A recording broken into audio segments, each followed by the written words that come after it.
Right now, we're seeing a sentiment score of plus 0.02, which might seem minor, but it's coupled with a significant momentum drop of minus 0.20 over the last 24 hours. This divergence is particularly striking. Typically, you'd expect positive sentiment to align with upward momentum, but this unusual combination suggests a potential reversal or hesitation in the market. Our API returns real-time sentiment data, giving you insights into the emotional landscape behind currency movements. You can leverage this data to refine your trading algorithms, adjusting your strategies based on shifts in sentiment and momentum.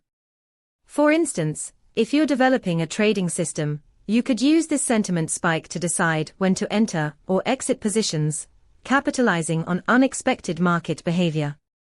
To dive deeper, check out our documentation at pulsebit.lojenterprise.com/docs. Let's build something insightful together.